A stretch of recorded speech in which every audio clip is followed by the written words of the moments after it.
शुक्राने के तौर पर यकुम शव्वाल को अल्लाह ने दिन अता फरमाया, जिसे यौम ईद उल फितर कहते हैं।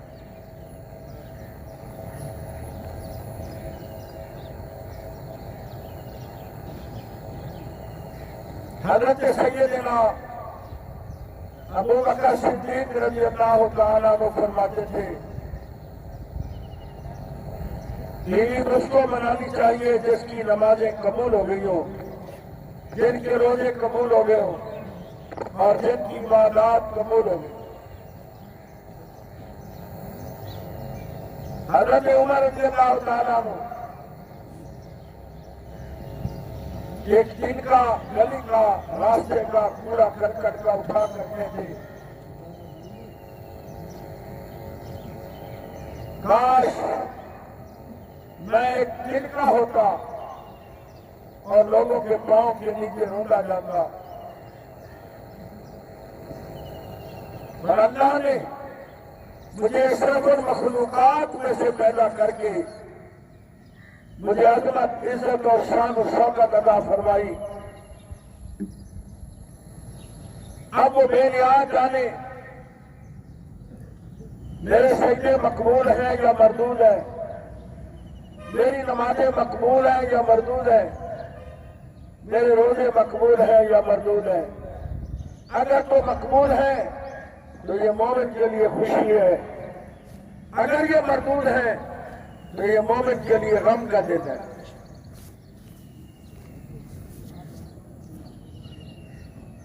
प्यारे आका करीम सल्लल्लाहु अलैहि वसल्लम से मोहब्बत करने वालों, आप सल्लल्लाहु अलैहि वसल्लम ने मस्जिद शरीफ से निकलकर बाहर नमाज ईद अदा फरमाई। इसलिए उम्मत मुस्लिमा उसी सुन्नत पर अमल करते हुए ग्राउंडों में, ईदगाहों में, पार्कों में नमाज ईद अदा करते हैं। हमारे प्यारे नबी सल्लल्लाहु अलैहि वसल्लम नमाज ईद पढ़ाने के लिए तशरीफ ला रहे हैं। एक उंगली मुबारक हजरत इमाम हसन ने पकड़ी हुई है और दूसरी उंगली मुबारक हजरत इमाम हुसैन पाक ने पकड़ी हुई है।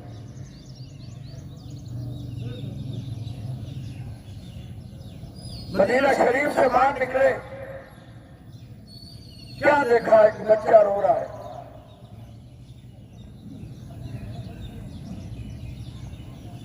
आका करीम सल्लल्लाहु अलैहि वसल्लम ने उस बच्चे से पूछा, बेटा क्यों रो रहे हो, आज तो ईद का दिन है। उसने कहा, काश मेरा बाप जिंदा होता तो मैं उसकी उंगली पकड़ के ईदगाह में जाता। और यहां एक मसला कर दो, यतीम के सामने कभी अपने बच्चों को प्यार न करना, यतीम के सामने कभी अपने बच्चे को प्यार न करना, हाथ सर पे न रखना, कहीं उसकी आह न निकल जाए।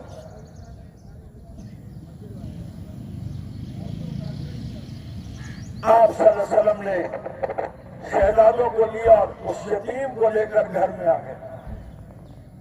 लोग इंतजार कर रहे हैं। आपने फरमाया, फातिमा, हसन हुसैन का कोई जोड़ा है? जल्दी जल्दी उन्होंने जोड़ा दिया, बच्चे को नहलाया, जोड़ा पहनाया। उधर सहाबा इंतजार कर रहे हैं कि रसूलुल्लाह सल्लल्लाहु अलैहि वसल्लम आए और नमाज ईद पढ़ाए। उधर रसूलुल्लाह सल्लल्लाहु अलैहि वसल्लम रहमतुल लिल आलमीन आका एक यतीम की खिदमत में लगे हुए हैं, उसको ईद की तैयारी करवा रहे हैं। फिर जब उसे लेकर ईदगाह आए तो रसूलुल्लाह सल्लल्लाहु अलैहि वसल्लम ने वो यतीम को गले से लगाया और सहाबा को फरमाया, इसका वालिद फौत हो गया है, अल्लाह के सिवा इसका कोई सहारा नहीं है। आका करीम सल्लल्लाहु अलैहि वसल्लम से मोहब्बत करने वालों, ईद अच्छे कपड़े पहनने, वकार इज्जत के साथ चलने का नाम नहीं है। ईद गरीब परवरी का नाम है। एक जरूरतमंदों की मदद करने का नाम है। एक बेवाओं की मदद करने का नाम है। मैं आका करीम सल्लल्लाहु अलैहि वसल्लम से मोहब्बत करने वालों, ये और बात है कि आजकल सच्चे और झूठे का फर्क महसूस नहीं होता कि मुस्तहिक कौन है, पेशावर कौन है। अल्लाह करीम का इरशाद है, वअम्मा साइल फला तनहर, अगर तुम्हारे दरवाजे पे कोई साइल आ जाए उसे झिड़को नहीं, डांटो नहीं, और अगर कुछ जेब में नहीं है तो मुस्कुरा के कह दो माफ करो। ये मुस्कुराना भी सदका है। कभी माथे पे बाल नहीं आनी चाहिए। ज्यादा औलिया किराम, सूफिया किराम मशवरा करते हैं कि राबिया बसरी के पास जाए और इसे आजमाए कि ये वाकई अल्लाह का वलिया, अल्लाह की वलिया है या नहीं। माह रमजान का महीना, मगरिब से 4 मिनट पहले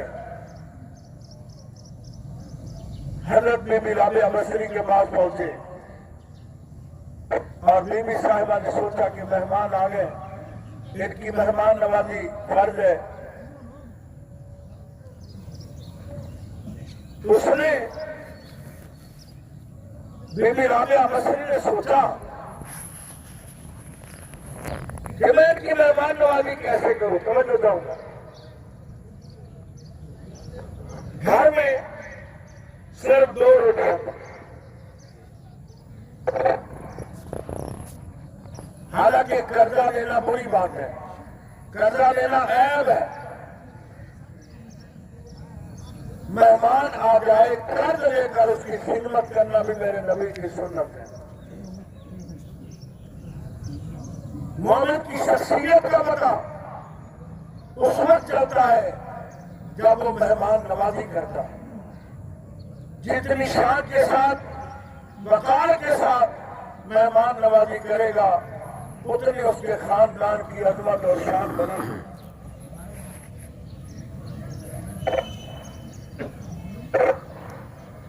हजरत बिलाल रज़ियल्लाहु ताला को हुजूर सल्लल्लाहु अलैहि वसल्लम फरमाते, जाओ यहूदी से पैसे ले आओ।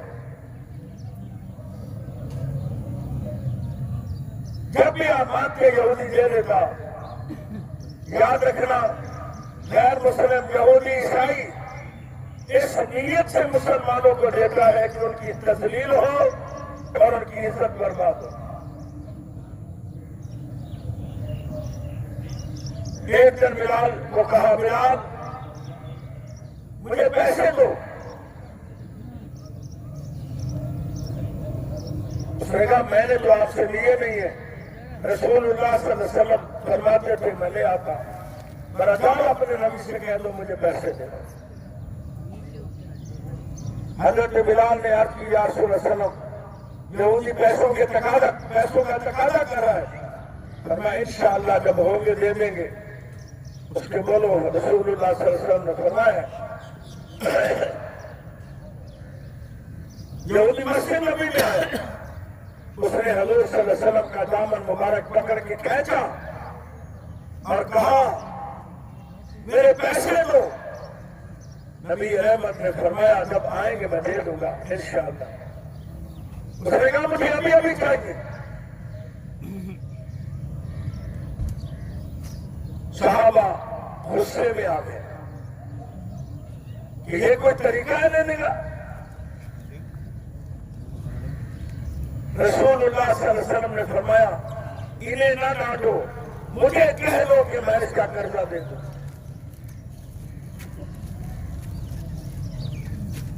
कितनी देर गुजरी